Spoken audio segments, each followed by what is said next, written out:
Hello मेरे प्यारे प्यारे बच्चों, कैसे हो आप लोग। उम्मीद करता हूँ बहुत अच्छे होंगे और बहुत अच्छे से प्रीवियस लेक्चर जो मैंने ईडियम्स का आपके अपने इस चैनल पे जो अपलोड किया था उसे बहुत बहुत अच्छे से पढ़े होगे और बहुत कुछ सीखे भी होगे। वेल, आज का भी टॉपिक कुछ ऐसा ही है और मोस्ट डिमांडेड टॉपिक है। चलिए फटाफट से बता ही देता हूँ कि आज हम क्या पढ़ने वाले हैं। वेल, आज हम पढ़ने वाले हैं प्यारे बच्चों मोडाल्स। मोडाल्स या मॉडल वर्ब, दोनों ही चीजें कह सकते हो। मॉडल वर्ब्स इसलिए कहते हैं because it is a part of axillary verb. Axillary verb है। अब सवाल आता है कि सर क्या है मोडाल्स, व्हाट इज मोडाल्स। तो बड़ा ही सिंपल सा डेफिनेशन है इसका कि मोडाल क्या है। तो मेरे प्यारे बच्चों, मोडाल्स अगर मैं बताऊं आपको तो what it shows the mood. क्या मूड, मन को प्रदर्शित करता है। किसे प्रदर्शित करता है? मन को। जी हाँ, जैसे कि और आप कह सकते हो इट मोडिफाई वर्ब्स, क्रिया को बदलने का भी काम करता है। मूड सबसे पहले यही चीज के बारे में बात करते हैं कि मूड मन को कैसे रिप्रेजेंट करेगा। तो एक छोटे से एग्जांपल से समझने की कोशिश करते हैं। जैसे for example, You will sing a song. तुम एक गीत गाओगे, है ना। अब यहाँ पे क्या है, क्या विचार प्रकट हो रहा है, क्या मन में आ रहा है कि तुम गाना गाओगे, है ना। इसी तरीके से अगर मैं एक और वाक्य लूं और समझाने की कोशिश करूं, She will dance. यहाँ पे क्या मन में आ रहा है कि वह नाचेगी। ये सारे मन के बात को ही तो प्रदर्शित किया जा रहा है, ये मन के विचार को ही तो प्रदर्शित किया जा रहा है। अब रही बात मॉडिफिकेशन की, तो मॉडिफिकेशन के लिए भी एग्जांपल ले लेते हैं। जैसे अगर मैं एक और वाक्य लूं, यू कैन लर्न इंग्लिश, तुम अंग्रेजी सीख सकते हो, है ना। एक और सिमिलर सेंटेंस लेता हूं, यू विल लर्न इंग्लिश, तुम अंग्रेजी सीखोगे या सीख लोगे। अब यहां पे क्या है, देखिए सारा का सारा वाक्य एक जैसा है, सिर्फ डिफरेंस क्या है, जी हाँ, एक्सिलरी वर्ब का, दैट इज मोडाल्स का। यहां एक जगह कैन है और एक जगह विल है, बाकी वही है, you learn English, you learn English. Can और विल के आने की वजह से क्या हो रहा है, मॉडिफिकेशन हो रहा है, वाक्य में बदलाव आ जा रहा है। वर्ब को बदलने की क्रिया कर रहा है, वर्ब को पूरी तरीके से बदल दे रहा है। जैसे यू कैन लर्न इंग्लिश, तुम अंग्रेजी सीख सकते हो। यू विल लर्न इंग्लिश, तुम अंग्रेजी सीखोगे। तो अगला जो इससे नेक्स्ट वर्ब है ना, उसको मॉडिफाई कर दिया, बदल दिया। दिस इज द मोडाल्स, यही है मोडाल्स प्यारे बच्चों, और कुछ भी नहीं है। इन शॉर्ट, मोडाल्स जो है अपने आगे के वर्ब को मॉडिफाई करता है, उसके अर्थ को मॉडिफाई करता है, उसके मीनिंग को मॉडिफाई करता है। जैसे कि यहाँ पे आपने देखा, यू कैन लर्न इंग्लिश, तुम अंग्रेजी सीख सकते हो। यू विल लर्न इंग्लिश, तुम अंग्रेजी सीखोगे। तो पूरा का पूरा वाक्य वही है, सिर्फ मोडाल वर्ब अलग अलग होने की वजह से वर्ब मॉडिफाई हो गया। ठीक है, वर्ब का मॉडिफिकेशन हो गया। तो प्यारे बच्चों, बड़े अच्छे से समझ में आया होगा आपको। अब चलते हैं आगे की तरफ। तो यहां पे सबसे पहले कुछ और छोटी सी बात कर ली जाए, that today I am going to teach you modal verb. और आज इस लेक्चर के बाद ना आपको दोबारा किसी और, खास करके मोडाल वर्ब्स की किसी और लेक्चर को अटेंड करने की जरूरत नहीं। बिल्कुल कंप्लीट तरीके से आज मैं इसे पढ़ाने वाला हूं, और सारे ये doubt, can, could, may, might, shall, should, will, would, ought to, use to, dare, need, must, ये सब, इन सब के ना सारे के सारे कंफ्यूजन धुआं होने वाले। जी हाँ, बिल्कुल तोते की तरह रटवाने वाला हूं मैं। तो बिना समय गवाए चलते हैं अपने प्यारे से मोडाल्स की तरफ और शुरू करते हैं सबसे पहले कैन। जी हाँ मेरे प्यारे बच्चों, कैन का मतलब सकना, सकता, सकती, बहुत सारे मीनिंग होते हैं। सकता, सकती, सकते। लेकिन मेरे प्यारे बच्चों, एक चीज ध्यान रखना, बिल्कुल मोडाल्स पढ़ना चाहते हो ना, सीखना चाहते हो ना, मैं भी आपको सिखाना चाहता हूं, बिल्कुल सिखाना चाहता हूं, पर एक प्रॉमिस तो आपको करना होगा, करोगे ना? वो प्रॉमिस ये होगा that never never go on its literal meaning. कभी भी मोडाल्स के वास्तविक अर्थों पर मत जाना। Never go on its literal meaning. अगर आप वास्तविक अर्थ पे जाते हो तो मोडाल्स कभी नहीं सीख पाओगे। जी हाँ, गिरगिट है ये, दिखता कुछ है, होता कुछ है। जी हाँ, इसलिए आपको इसके लिटरल मीनिंग पे नहीं जाना। क्या करना है, क्या करना है मेरे प्यारे बच्चों? मैं बताता हूं ना, कुछ नहीं करना है, आपको इसके एक्सप्रेशन को याद रखना है। That's it. एक्सप्रेशन याद है ना, कभी भी कोई गलती नहीं करोगे, चाहे वो कॉम्पिटिटिव एग्जाम्स हो, जी हाँ, चाहे वो स्पोकन इंग्लिश हो, चाहे वो ग्रामर के सेंस में आप इस्तेमाल कर रहे हो, कभी गलती होगी ही नहीं। मोस्ट ज्यादातर बच्चे, अधिकांश बच्चे प्यारे बच्चों यहीं पे गलती करते हैं कि दे गो ऑन लिटरल मीनिंग, उसके वास्तविक अर्थ पे जाते नहीं। जाना है, वो गलत रास्ता है। सही रास्ता तुम्हारा भाई तुम्हें दिखाएगा। जी हाँ, never go on its literal meaning. कभी भी इसके वास्तविक अर्थ में मत जाना। मैं कह रहा हूं ना, गिरगिट है, they are chameleon, change their colours each and every second. क्या करोगे आप? फंस जाओगे, है ना?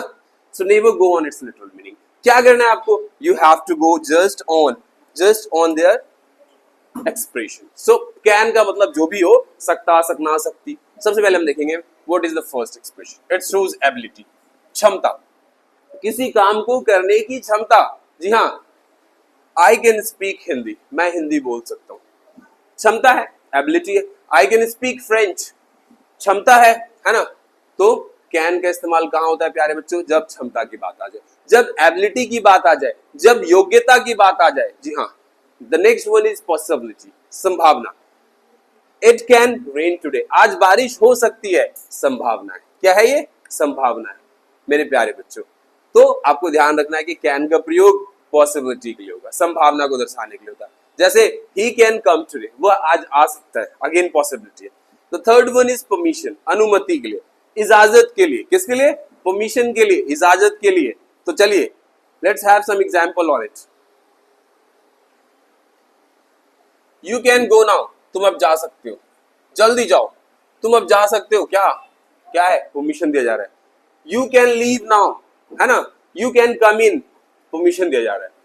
पोलाइट रिक्वेस्ट, विनम्र निवेदन के लिए। जी हाँ, विनम्र निवेदन के लिए, अनुरोध करने के लिए।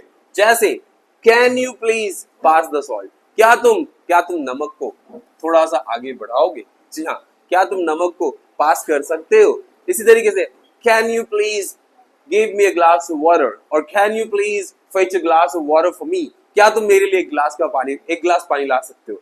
The next one is offering, offer के लिए, ऑफरिंग हेल्प, मदद की पेशकश करने के लिए। जी हाँ, can I help you with those bags, क्या मैं आपको वो सारे थैले, वो सारे बैग्स उठाने में मदद कर सकता हूँ? इसी तरीके से आप कह सकते हो can I help you to locate the address, क्या मैं आपको पता दिखाने में मदद कर सकता हूँ? तो प्यारे बच्चों, बस आपको करना क्या है? कुछ नहीं करना, बस आपको ये सारे के सारे एक्सप्रेशंस याद रखने।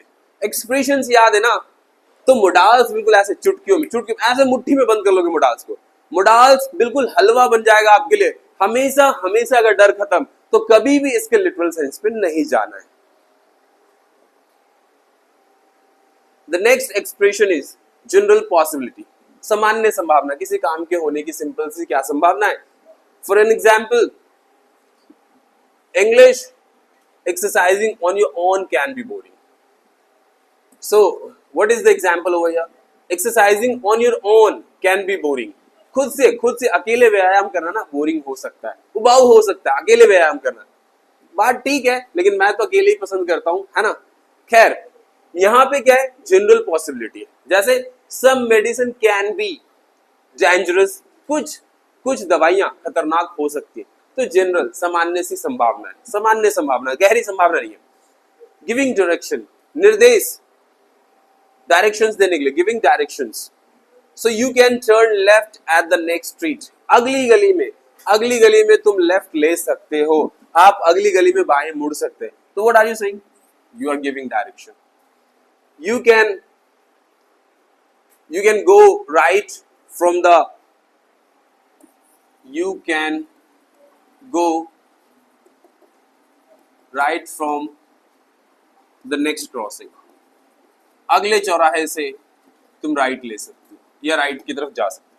तो what we are showing, it's showing directions, दिशा दिखाया जा रहा है। The next one is expressing power और पावर, शक्ति को प्रकट करने के लिए, किसको, शक्ति को, पावर को प्रकट करने के लिए मेरे प्यारे बच्चों। जैसे the manager can fire you, manager तुम्हें निकाल सकता है, मैनेजर के पास क्या है, ही हैज पावर। जैसे यू कैन फाइट विद 4, तुम 4 बंदों के साथ लड़ सकते हो। He can fight with ghost, तो क्या रहा है, टू शो पावर, शक्ति को दर्शाया जा रहा है ना। I can not fight with ghost, मैं भूत के साथ नहीं लड़ सकता, I don't have power. Okay, do you have comment on it. The next one is expressing an order, आदेश देने के लिए। जी हाँ, क्या करने के लिए, आदेश देने के लिए, ऑर्डर देने के लिए। You can get that report finish today, आज के आज ही, तुम आज ही वह रिपोर्ट पूरा कर सकते हो। What is it, it is an order, it is an order. For another example, she can go to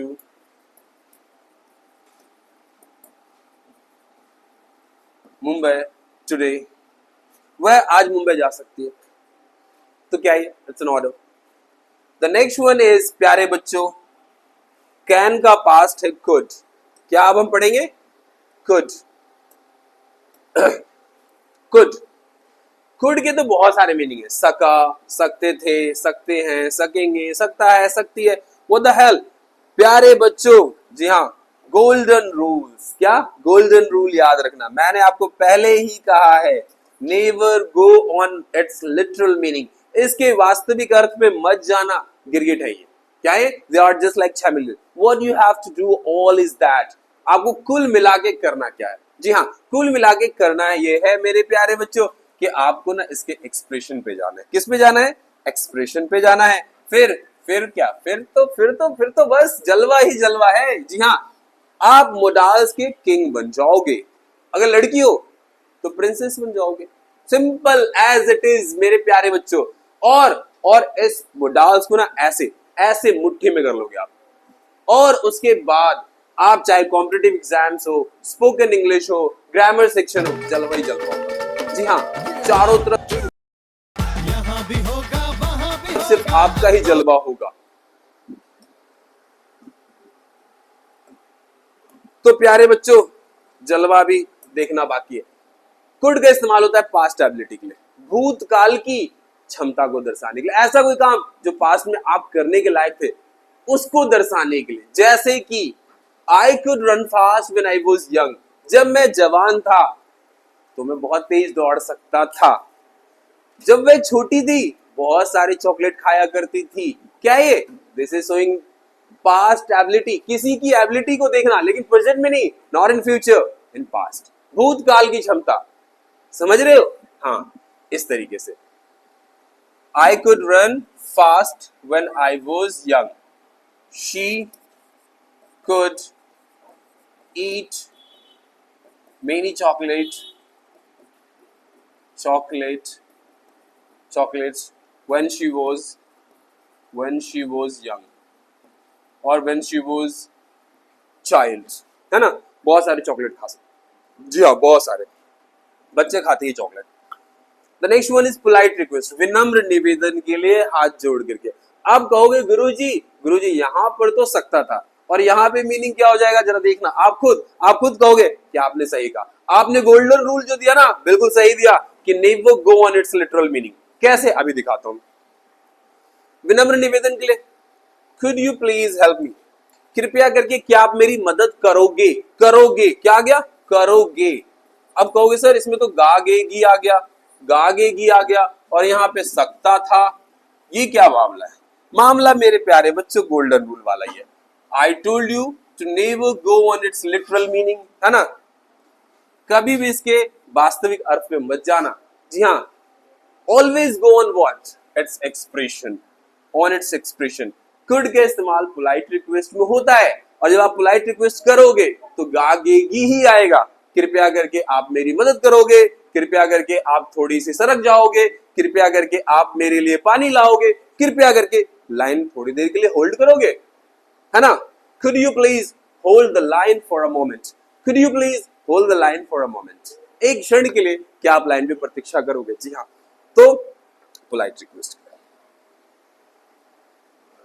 possibility in present और फ्यूचर, अगर किसी काम की संभावना वर्तमान में और भविष्य में हो तो, वर्तमान में और भविष्य में, तब जैसे कि इट कुड रेन लेटर, बाद में बारिश हो सकती है, बाद में, तो क्या रहा बाद में, भविष्य में, है ना।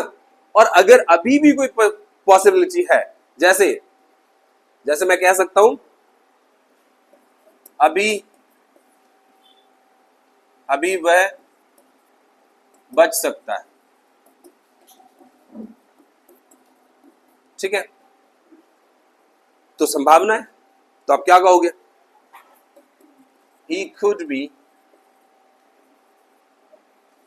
still be saved, he could be still be saved, है ना, वह अभी भी बच सकता है ना, तो he could be still be saved।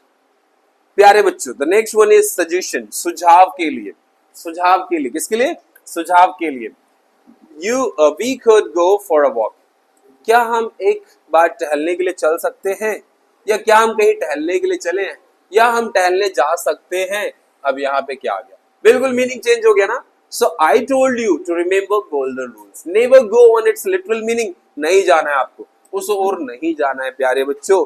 आप एक्सप्रेशन देखिए, सजेशन के लिए, सुझाव के लिए, तो यहाँ सुझाव दिया जा रहा है ना, हम टहलने जा सकते हैं, कुड बी गो, क्या हम सिनेमा देखने जा सकते हैं,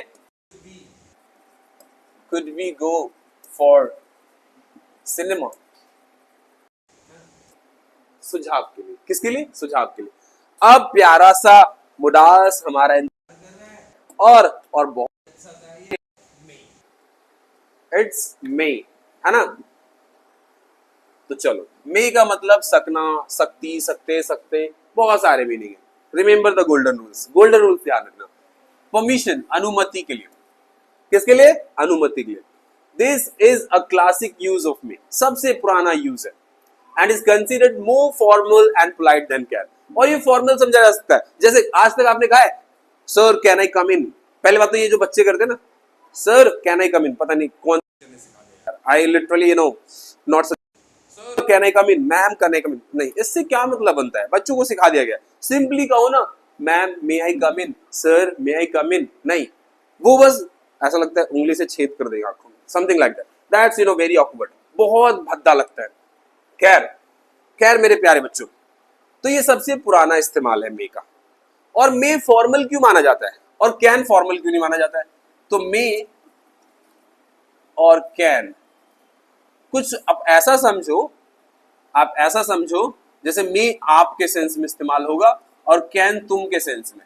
आप छोटों से किस में बात करते हो? तुम, बड़ों से आप, तो बस यही फर्क है। मे फॉर्मल है, कैन फॉर्मल नहीं है। आप अपने छोटों से कह सकते हो कैन आई कम इन, क्या मैं अंदर आ सकता हूं, लेकिन अपनों से बड़े से नहीं कह सकते कैन आई कम इन, आप कहोगे मे आई कम इन। और बढ़िया सा सेंटेंस बताऊं, sir may I step in, sir मैं क्या कदम अंदर रख दूं?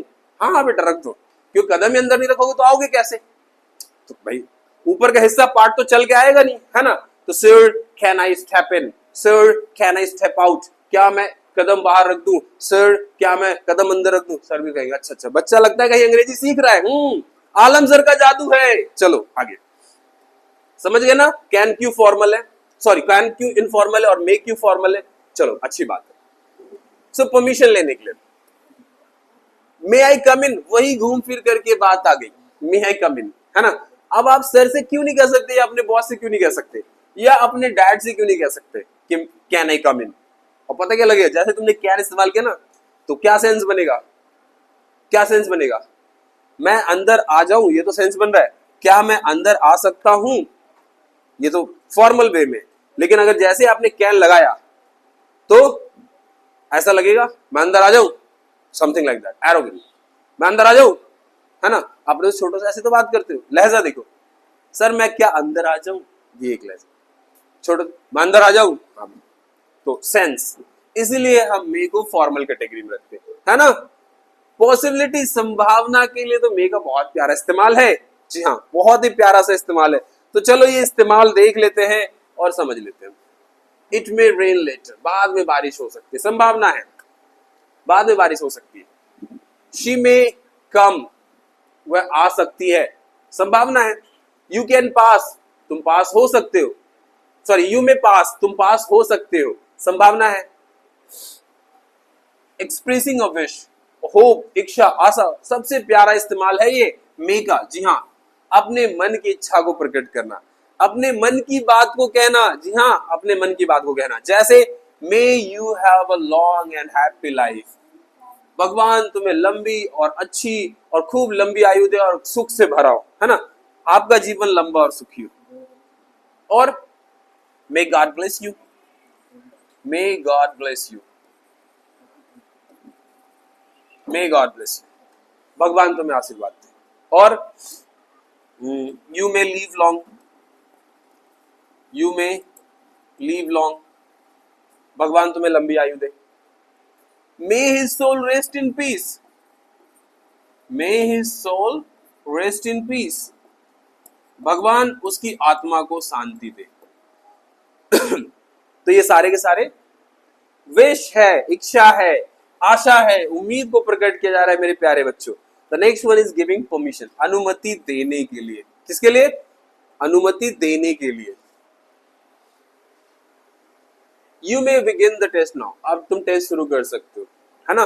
15 मिनट पढ़ने के मिला था पेपर, टाइम हो गया है, अब तुम टेस्ट शुरू कर सकते हो, अब आप परीक्षा शुरू कर सकते हो। तो what is it? It is you are permission दे रहे हो, आप क्या कर रहे हो? परमिशन दे रहे हो। नेक्स्ट वन इज माइट, शायद, शायद, सकता है, सकती है, सकते हैं। तो मैं कहूंगा कि कभी भी इसके वास्तविक अर्थ पे प्यारे बच्चों नहीं जाना है। Remember the golden rules, golden rule याद रखना। माइट का एक तो मीनिंग है ही है, शायद तो आप कह ही रहे हो यहां, लेकिन साथ ही साथ to represent a doubtful suggestion, doubtful suggestion. जी हाँ मेरे प्यारे बच्चों, एक ऐसी सजेशन जो खुद आप शंका में हो। किसमें हो? शंका में हो, डाउट में हो। पॉसिबिलिटी और अनसर्टेनिटी, संभावना को दर्शाने के लिए। For an example, it might rain later, शायद बाद में वर्षा हो, शायद। I am not damn sure, मैं श्योर नहीं हूं कि बाद में वर्षा हो या नहीं, लेकिन मैं डाउटफुल सजेशन दे रहा हूं। जैसे कि यू माइट मैरी अगेन, तुम्हें एक और शादी करनी चाहिए, क्या पता इस बार तुम्हारा घर बस जाए, कामयाब हो जाओ। जी हाँ, और कोई अड़चन ना आए। तो यू माइट मैरी अगेन, तुम्हें एक बार और शादी करके देखनी चाहिए। मैं श्योर नहीं हूं, मैं डाउटफुल सजेशन दे रहा हूं। तो माइट का मेन इस्तेमाल यही है मेरे प्यारे बच्चों। You might try once again, तुम्हें दोबारा से एक बार और कोशिश करनी चाहिए, क्या पता इस बार सफल हो जाओ, है ना। नेक्स्ट वर्ड, पास्ट पॉसिबिलिटी, भूतकाल की संभावना। कोई काम पास्ट में पॉसिबल था, जैसे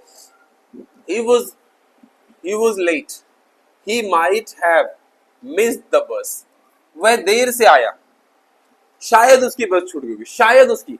अब यहाँ पे डाउटफुल सजेशन तो है, पास्ट पॉसिबिलिटी तो है, लेकिन वो भी 100% नहीं है, बिल्कुल उसमें भी संशय है ना। शायद ऐसा रहा होगा, आज वह ट्यूशन नहीं आया, शायद उसकी तबीयत खराब रही होगी। तो इस सेंस में पोलाइट सजेशन, विनम्र सुझाव के लिए। यहाँ पे निवेदन नहीं है, विनम्र सुझाव है। क्या है? विनम्र सुझाव है। You might want to try this new restaurant, you might want to try this new restaurant, तुम्हें शायद जो ना ये नया वाला जो है ना रेस्टोरेंट को आजमाना चाहिए, क्या पता अच्छा लगे तुम्हें, तो आप शायद इस नए रेस्टोरेंट को आजमाना चाहेंगे। नेक्स्ट वन इज विल, गागेगी, जी हाँ गागेगी। फ्यूचर एक्शन, भविष्य की क्रिया को दर्शाने के लिए। किसकी क्रिया को? भविष्य की क्रिया को दर्शाने के लिए। I will go to the market tomorrow, मैं कल बाजार जाऊंगा, है ना। She will go to Taj Mahal on Monday, they will go to school on tomorrow. तो इस तरीके से सिंपल फ्यूचर टेंस को रिप्रेजेंट करने के लिए। एंड प्रॉमिस और इंटेंशन, वादा या इरादा, क्या? वादा अथवा इरादा को दर्शाने के लिए। तो विल से वादा और इरादा हम दोनों ही दर्शाते हैं। I will help you with your homework, तुम्हारे होमवर्क में, गृह कार्य में मैं मदद करूंगा। क्या है यहाँ पे? इरादा दर्शा रहा हूं, है ना। वादा भी कर रहा हूं। प्रिडिक्शन और सर्टेनिटी, भविष्यवाणी, जब कोई काम, किसी काम में प्रिडिक्शन किया जाए, भविष्यवाणी किया जाए या कोई काम निश्चित हो जाए, जैसे it will be a sunny day tomorrow, कल का दिन धूप वाला होगा, तो क्या है ये भविष्यवाणी ही तो हो रहा है ना, निश्चितता की बात हो रही है। हाँ जी, हो रही है। स्पॉन्टेनियस डिसीजन, तत्काल निर्णय लेने के लिए, हैंड टू हैंड कोई फैसला करने के लिए, क्या करने के लिए, हैंड टू हैंड कोई फैसला करने के लिए। आई think I will have the chicken curry, मुझे लगता है ना मैं चिकन करी खाऊंगा। क्या हो रहा है, स्पॉन्टेनियस डिसीजन ले रहा है। I think I will take coffee instead of tea, मुझे लगता है मैं कॉफी लूंगा चाय की जगह। तो कोई ऐसा निर्णय जो आप क्विकली कर रहे हो, स्पॉन्टेनियस, तत्काल, तुरंत। अब सबसे प्यारा इस्तेमाल देख लेते हैं विल का, जो आपको कोई नहीं बताएगा, और वो है as a noun. As a noun सबसे प्यारा एक्सप्रेशन। अब तक तो हमने मोडाल्स में ना विल का इस्तेमाल एज अ मोडाल्स के तौर पे किया, लेकिन एक इस्तेमाल विल का है नाउन के तौर पे, संज्ञा के तौर पे। किसके तौर पे, संज्ञा के तौर पे। और दो ही इसके इस्तेमाल है, कौन कौन से, चलो फटाफट से देख लेते हैं। तो पहला है वसीयत, विल, वसीयत विल, और दूसरा है दृढ़ इच्छा शक्ति, दृढ़ इच्छा शक्ति, है ना, विल पावर। तो यही दो चीजें हैं, इन्हीं दो चीजों के लिए इस्तेमाल होता है। जैसे माई grandfather road his will last year, मेरे दादाजी ने अपनी वसीयत पिछले साल लिखी। तो यहां पे वसीयत विल जो है ना नाउन है। The next one is he has a strong will to succeed, उसे सफल होने की दृढ़ इच्छा शक्ति है। तो ये दोनों ही नाउन है। एक कहावत है ना, there is the will there is the way, there is the way. अब ये प्यारे बच्चों, यहां पर जो विल है ना नाउन के तौर पे इस्तेमाल हो रहा है। कैसे, जहां चाह वहीं राह, जहां चाह वहीं राह। जब तक आप किसी काम को चाहोगे नहीं तो होगा कैसे, करोगे कैसे, तो where there is a will there is a way, right. Would, अब वुड में तो मैंने कुछ लिखा ही नहीं है, बस मैं इतना लिख देता हूं, गोल्डन रूल। क्या लिख दे रहा हूं प्यारे बच्चों, गोल्डन रूल, है ना। और गोल्डन रूल तो अब मुझे बताना भी नहीं पड़ेगा, बिल्कुल याद करवा दिया तुम्हारे गुरुजी ने तुम्हें, है ना। Never ever go on its literal meaning because they are just like chameleon, okay?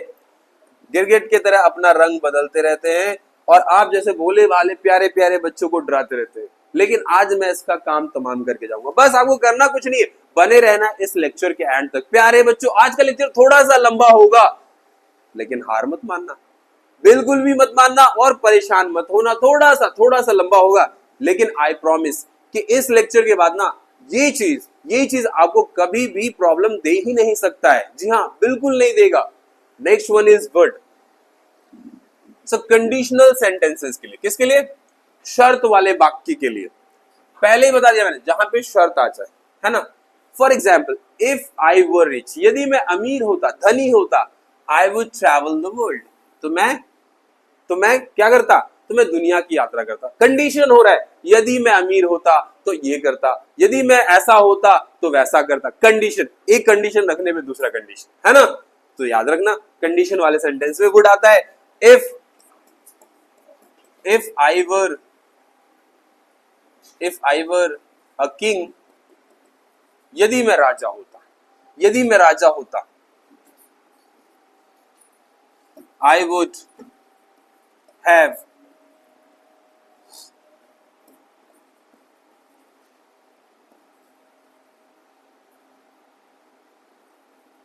I have made you rich, यदि मैं राजा होता तो मैं आप लोगों को भी धनी बना देता। ठीक है। पोलाइट रिक्वेस्ट, विनम्र अनुरोध के लिए। अब कहोगे सर कुड का भी तो आपने ऐसे ही कुछ बताया था ना, विनम्र अनुरोध के लिए, है ना, बताया था ना। हाँ बताया था। So would is considered a very polite and formal way to ask for something. Would का इस्तेमाल मेरे प्यारे बच्चों पोलाइट रिक्वेस्ट के लिए तो होता ही होता है, लेकिन किसी चीज के मांगने के लिए, जैसे would you please open the door, कृपया करके आप दरवाजा खोलेंगे। इस तरीके से। पास्ट हैबिचुअल एक्शन, भूतकाल की आदतों को दर्शाने के लिए। When I was a child, I would play for hours. जब मैं छोटा बच्चा था तो मैं घंटों घंटा खेलता था. क्या करता था? बहुत देर देर तक खेलता था. Next one is expressing a preferences. पसंद व्यक्त करना. जैसे I would like to take tea, है ना? I would like to take a cup of tea. I would like to take a cup of coffee. तो अपनी प्रेफरेंस को बताओ. What would you like to take? पूछते ना भाई तुम क्या लेना पसंद करोगे? What would you like to take? Lime water, soda water, cold drink, Coke, Pepsi, tea, coffee. What? So I would like to take tea. I would like to take ice cream. I would like to take cold drink. Something like that. Or shall, गागेगी. फिर से आ गया. मैंने कहा था ना golden rule. जी हाँ, will का भी गागेगी है प्यारे बच्चों और इसका भी गागेगी है. अब आप बोलो थैंक यू कि थैंक यू गुरुजी आपने गोल्डन रूल बताया, है ना? गोल्डन रूल बताया, वरना ये तो कोई बात नहीं. सबसे पहले शैल का इस्तेमाल होता है सजेशन के लिए, कोई सुझाव देने के लिए. किसके लिए? सुझाव देने के लिए. जैसे shall we go for a walk, क्या हम टहलने चल सकते हैं? सजेशन दिया जा रहा है, क्या हम टहलने चलें? Shall we go for a movie, क्या हम एक सिनेमा देखने चले? तो इस तरीके से. द नेक्स्ट वन इज प्यारे बच्चों ऑफरिंग असिस्टेंस, सहायता प्रदान करने के लिए. सहायता प्रदान करने के लिए. Shall I open the door for you, क्या मैं आपके लिए दरवाजा खोलूं? तो सहायता प्रदान करने की बात हो रही है ना? एक्सप्रेसिंग अ फर्म डिटर्मिनेशन, एक दृढ़ संकल्प को दर्शाना. एक दृढ़ संकल्प, एक दृढ़ संकल्प.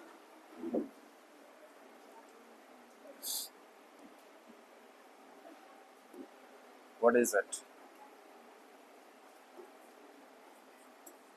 एक दृढ़ संकल्प को दर्शाना. यू शैल नॉट पास, तुम यहां से नहीं जाओगे. क्या है ये? What is it? दृढ़ संकल्प. यू शैल नॉट पास, है ना? और यू शैल नॉट ट्रेसपास, यहां से तो बिल्कुल कूद करके नहीं जा सकते हो तुम. जी हाँ, दृढ़ संकल्प को बताया जा रहा है. और सिंपल फ्यूचर में, हालांकि रेयर है, भविष्य काल में, जैसे वी शैल अराइव टुमारो, हम कल आ जाएंगे. तो प्यारे बच्चों चलते हैं अगले मोडाल्स की तरफ जो कि शुड है. तो हम बात करेंगे शुड. शुड का मतलब चाहिए होता है, लेकिन आपको गोल्डन रूल याद रखना है, क्योंकि मस्ट का भी कहीं ना कहीं यही सेंस निकलता है, चाहिए ही चाहिए. तो क्या करोगे फिर आप? तब तो आप फिर कंफ्यूज हो जाओगे ना. और शुड, आउट टू और मस्ट में तीनों का मीनिंग लगभग सिमिलर है, चाहिए. तो मेरे प्यारे बच्चों गोल्डन रूल, कौन सा रूल? गोल्डन रूल को याद रखोगे. और गोल्डन रूल क्या कहता है? गोल्डन रूल मेरे प्यारे बच्चों यही कहता है कि never go on its literal meaning. कभी भी इसके वास्तविक अर्थ पे मत जाना. कौन से अर्थ पे जाना है? आपको इसके एक्सप्रेशन पे जाना है. जी हाँ मेरे प्यारे प्यारे बच्चों, इसके एक्सप्रेशन को याद कर लो और फिर आप ना मोडाल्स को बिल्कुल अपने मुट्ठी में कर लोगे. तो let's see very first expression. पहला एक्सप्रेशन देखते हैं. पहले एक्सप्रेशन के बारे में बात करते हैं. गिविंग एडवाइस, सलाह देने के लिए. और रेकमेंडेशन, जी हाँ, किसी चीज को रेकमेंड करने के लिए, कोई चीज को किसी प्रकार का सलाह मशवरा देने के लिए, है ना? तो लेट्स टेक एग्जाम्पल. चलो इसके एग्जाम्पल देखते हैं. You should study for the exam. You should study for the exam, परीक्षा के लिए. जी हाँ, परीक्षा के लिए तुम्हें पढ़ना चाहिए. सजेशन ही तो है, रिकमेंडेशन ही तो है. रेकमेंड किया जा रहा है आपको कि अगर आप परीक्षा के लिए पढ़ोगे तो आपके एग्जाम में अच्छे मार्क्स आएंगे. क्या आएंगे? एग्जाम में अच्छे मार्क्स आएंगे. So just for a suggestion, suggestion के लिए और रिकमेंडेशन के लिए मेरे प्यारे बच्चों याद रखना. और just to keep remember the expression. बस एक्सप्रेशन को याद कर लो, फिर क्या, फिर ये बस हलवा हो जाएगा. The next expression is expressing a probable expectation, संभावित उम्मीद को, आशाओं को देखना, है ना? जैसे उदाहरण के लिए the train should arrive in 5 minutes, है ना? ट्रेन 5 मिनट में आ जानी चाहिए. So what is it? It is so called probable expectation, है ना? संभावित एक्सपेक्टेशन है ये किसी चीज के होने की संभावना है ये, किसी चीज के होने की संभावना है ये, किसी काम के होने की संभावना है ये, कोई ऐसी घटना जो लगभग लगभग लग रहा है ना आपको ये चीज हो ही जाएगा, उसके लिए है ये। Let's see the next expression, in conditional clauses, condition जहां पे लग रहा है ना, और फॉर्मल वे में भी कह सकते हैं, should you need help please call me, condition है ना, अगर तुम्हें मदद चाहिए तो कॉल करना, कंडीशन है। Should you need help please call मी, इसी तरीके से should you need money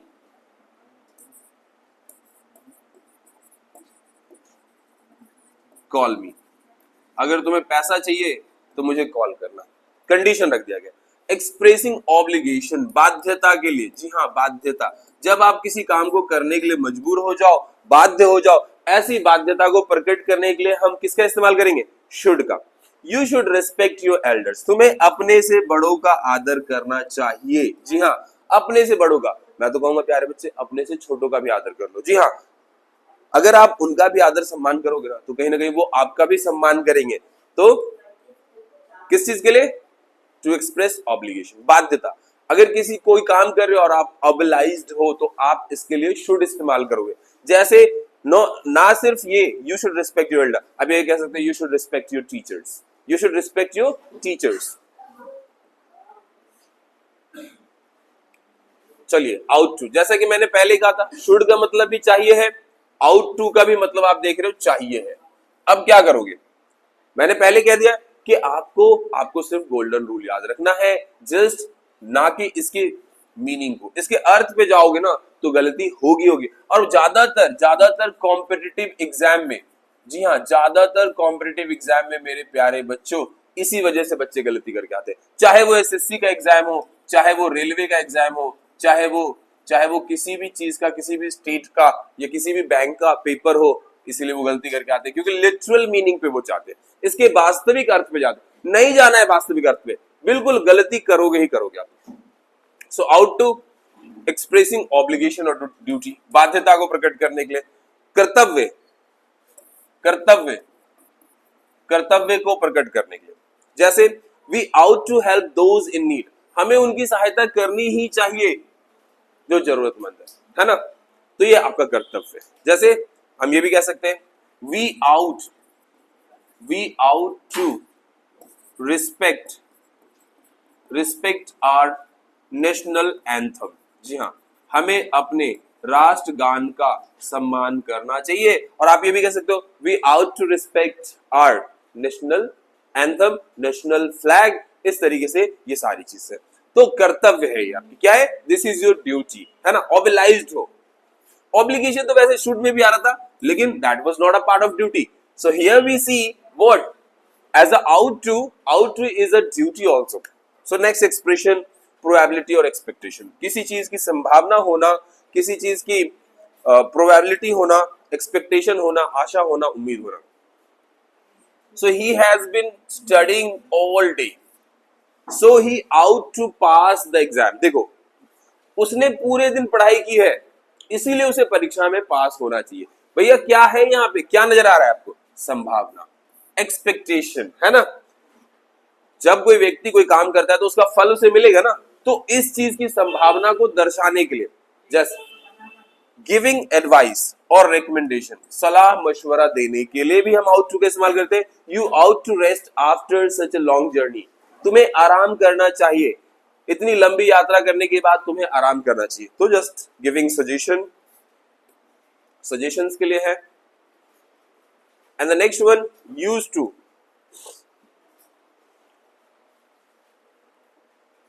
to बहुत ज्यादा इस्तेमाल में आता है, खास के पास्ट में बहुत ज्यादा इस्तेमाल में आता है।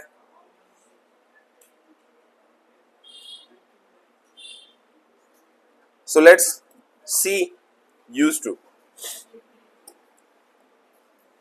ता था, ती थी और ते थे। चूंकि यूज्ड टू जैसा और कोई नहीं है मोडाल वर्ब, तो इसीलिए आप इसके लिटरल मीनिंग से भी काम चला सकते हो, लेकिन मैं समझा दूंगा फिर भी आपको पास्ट हैबिट के लिए, जी हाँ, पास्ट हैबिट के लिए, है ना, पास्ट हैबिचुअल एक्शन, पास्ट में कोई आप काम करते थे ना, उसी हैबिट को दर्शाने के लिए यूज टू का इस्तेमाल होता है, और कुछ भी नहीं है। I use to play outside every day, मैं हर दिन बाहर खेला करता था। What is it? isn't it a habit? Past habit है ना, पास्ट हैबिट है ना। जैसे जैसे एक और एग्जांपल लेते हैं, Ishant and Ansh always used to fight in class. Ishant और अंश हमेशा अक्सर क्लास में लड़ा करते थे। हाँ जी हाँ, बिल्कुल, टीचर अच्छा था ना, लिबरल था, पीटता नहीं था, इसी वजह से। हाँ, तो दोनों के दोनों अक्सर क्लास में झगड़ा किया करते थे, है ना प्यारे बच्चों, बहुत अच्छे समझ में आया होगा। हाँ, पास्ट स्टेट और कंडीशन के लिए, किसके लिए? पास्ट के अवस्था के लिए। एग्जाम्पल तो देगा तुम्हारा भाई जबरदस्त वाला, चलो देखो। There used to be a big tree here. यहां एक बड़ा पेड़ हुआ करता था। Just take a quick past state, किसी चीज की अवस्था पास्ट में कैसी थी, पास्ट में उसकी अवस्था क्या थी, तो उस अवस्था को दर्शाने के लिए There used to be a big tree here. यहां पर एक बड़ा पेड़ हुआ करता था, तो पास्ट में हुआ करता था ना भाई, कोई पेड़ था, एक घर है, मान लो यहां पे आपका घर है, ठीक है, इस तरीके से आपका घर है, ये दरवाजा है, ये खिड़की है ना, और यहीं पे बगल में एक पेड़ हुआ करता था, इस तरीके से। अब आप कह रहे हो, अब आप क्या कह रहे हो? पास्ट हैबिट को दर्शा रहे हो कि यहां एक बड़ा पेड़ हुआ करता था, अब ये पेड़ नहीं है, अब ये पेड़ कट चुका है या सूख चुका है, तो आप पास्ट हैबिट को दर्शा रहे हो, यहां एक बड़ा पेड़ हुआ करता था। There used to be a big tree here. बस सिंपल सी बात है, being accustomed to something, किसी चीज की आदत में होना, लत में होना, ठीक है, किसी चीज के आदत में होना। For an example, I am use to the cold weather now, मैं अब ठंडे मौसम का आदी हो चुका हूं। आई एम यूज टू, ठीक है, आई एम यूज टू, मैं आदी हो चुका हूं। जैसे I am use to take bed tea, जी हाँ, बहुत ही घटिया चीज है ये, मुझे बिस्तर पर चाय लेने की आदत हो चुकी है, सबसे बकवास चीज है। कभी भी ये आदत मत बनाना मेरे प्यारे बच्चों, बिल्कुल भी मत बनाना, बहुत ही गंदी लत है। तो सिंपल से हम कहते हैं, जब हमें किसी चीज के प्रति आदत हो जाए, किसी चीज के प्रति ऐसी अकस्टमेशन हो जाए, जो हमारी आदत, हमारे दिनचर्या का हैबिट बन जाए, तो हम इस सेंस में भी यूज टू का इस्तेमाल करते हैं। लास्ट वाला है हमारा डेयर, हिम्मत, जी हाँ, हिम्मत। तो हिम्मत तो प्यारे बच्चों आप लोगों में बहुत है, कूट करके भरा हुआ है हिम्मत। तो चलो थोड़ा सा और इस पे भी क्लैरिटी ला देते हैं। डेयर मीन्स हिम्मत, एज अ मॉडल वर्ब, दुस्साहस करना, हिम्मत करना, है ना। For example, how dare you to speak to me like that, तुम्हारी हिम्मत कैसे हुई, तुम्हारी हिम्मत कैसे, तुम मुझसे ऐसे कैसे बात कर सकते हो, है ना। जैसे how dare you to come here, तुम्हारी हिम्मत कैसे हुई यहां आने की। How dare you to touch me, है ना, इस तरीके से। और सिंपली इसको नेगेटिव इंटरोगेटिव सेंस में भी इस्तेमाल कर सकते हैं। Dare you to fight with ghost, क्या तुम भूत से लड़ने की हिम्मत रखते हो, ठीक है, इस तरीके से। एज अ मेन वर्ब, हिम्मत करना, इस सेंस में भी इसका इस्तेमाल कर लेते हैं। सो let's see the example. He dares to challenge the champion, जी हाँ, वह चैंपियन को चुनौती देने की हिम्मत करता है, तो ये वर्ब में इस्तेमाल हो रहा है। एज अ नाउन, नाउन के तौर पे भी, संज्ञा के तौर पे भी हम इसका इस्तेमाल कर सकते हैं बड़े प्यार से प्यारे बच्चों। इट वॉज अ डेयर, यह एक चुनौती थी। तो यहाँ पे सिंपल डेयर जो है चैलेंज के तौर पे आ रहा है। कैसे आ रहा है? चैलेंज, जी हाँ, यहाँ पे अब ये वर्ब नहीं रहा है, now it has become a noun, remember it, okay. So it was a dare, कहते ना, what a dare you have, तुम्हारी कितनी हिम्मत थी तुम्हारी, वाह, प्रशंसा, तो उस तरीके से, उस सेंस में। तो लास्ट है मेरे प्यारे बच्चों नीड, जरूरत, आवश्यकता। तो देख लेते हैं नीड को भी। सेकेंड लास्ट है ये, मस्ट बच रहा है। नीड मतलब जरूरत, आवश्यकता। क्या है? जरूरत, आवश्यकता। रिक्वायरमेंट, नेसेसिटी को दर्शाना। किसको दर्शाना? रिक्वायरमेंट, नेसेसिटी को। I need a glass of water, मुझे एक गिलास पानी चाहिए। क्या सिंपल सी बात है। आई नीड $100, मुझे 100 रुपए चाहिए। शी नीड्स हेल्प, उसे सहायता की आवश्यकता है। एक्सप्रेसिंग अ मोरल ऑब्लिगेशन, है ना, नैतिक बाध्यता के लिए, नैतिकता के लिए, नैतिक तौर पर कोई चीज बाध्य हो जाए तो उसमें भी हम नीड लगा लेंगे।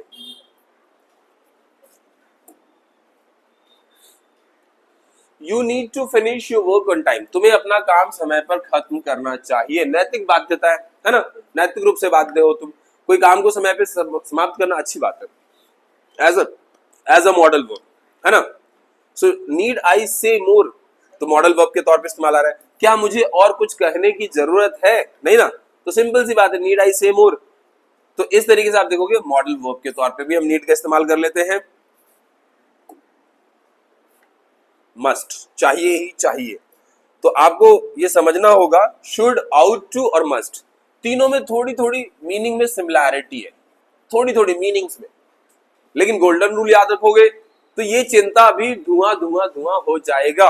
बस आपको एक्सप्रेशन पे जाना है, ऑब्लिगेशन और नेसेसिटी, बाध्यता को दर्शाने के लिए। ऐसा कोई काम जो करने के लिए आप मजबूर हो, करना ही पड़ेगा। जैसे you must where a seat belt in the car, तुम्हें कार चलाते समय सीट बेल्ट पहनना ही चाहिए। You must where helmet while riding bike, bike चलाते समय।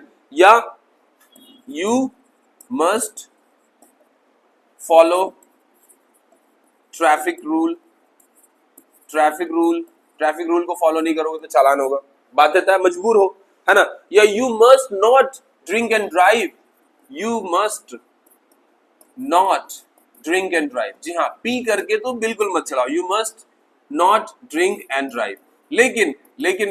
लेकिन कुछ लोग ऐसे होते हैं, गाड़ी तो तुम्हारा भाई चलाएगा, है ना, पीते ही वो ये कहते, गाड़ी तो तुम्हारा भाई चलाएगा, है ना। भाई साहब बहुत खतरनाक है। तो आप बाध्य हो। जैसे एक और एग्जांपल ले लेते हैं, patient must take medicine, patient must take medicine. और कोई ऑप्शन है क्या पेशेंट के पास? बाध्य है ना, ऑब्लिगेशन है उसके ऊपर, अगर वो दवाई नहीं लेगा तो मर जाएगा। स्ट्रॉन्ग सर्टेनिटी और लॉजिकल कंक्लूजन्स के लिए भी वही बाध्यता की आ जाएगा।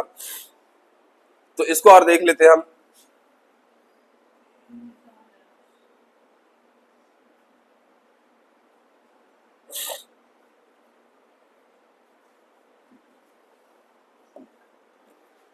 He hasn't eaten all day, कुछ नहीं खाया पूरे दिन। He must be hungry, वो भूखा होगा। तो यहाँ पे क्या सेंस दे रहा है? उसने पूरे दिन से कुछ नहीं खाया, उसे जरूर भूख लगी होगी। तो देख लो, अभी अभी मैंने आपको एक्सप्रेशन बताया है, स्ट्रॉन्ग सर्टेनिटी, है ना, कंक्लूजन, निष्कर्ष। जब आप किसी चीज के निष्कर्ष पे पहुंचते हो, कोई चीज सर्टेन हो जाए, तो अपने आप में आप क्या लगाओगे? मस्ट लगाओगे, है ना। He hasn't eaten all day, वह पूरे दिन नहीं खाया है। He must be hungry, वह भूखा जरूर होगा। इस सेंस एम्पैथेटिक कमांड और इंस्ट्रक्शन के लिए, जी हाँ, जहां पे आप एम्पैथी दिखा रहे हो, जैसे कि you must not talk during the exam, परीक्षा के समय तुम्हें बात नहीं करनी चाहिए। क्या ये एम्पैथेटिक? और इंस्ट्रक्शन भी कह सकते हो, निर्देश भी कह सकते हो, जी हाँ मेरे प्यारे बच्चों। जैसे कि Ishant must not talk while class, class के दौरान ईशांत को बात नहीं करनी चाहिए। जी हाँ, क्या है यहाँ पे? एम्पैथी है, और इंस्ट्रक्शन भी है, सलाह भी है, निर्देश भी है, कमांड भी है। तो ऐसे चीजों को दर्शाने के लिए मेरे प्यारे बच्चों मस्ट का इस्तेमाल होता है। आई होप वीडियो बहुत ही ज्यादा यूजफुल रहने वाला है, लेक्चर आपको बहुत ही ज्यादा पसंद आने वाला है। और अगर पसंद आया ही है तो इसे लाइक और शेयर करना मत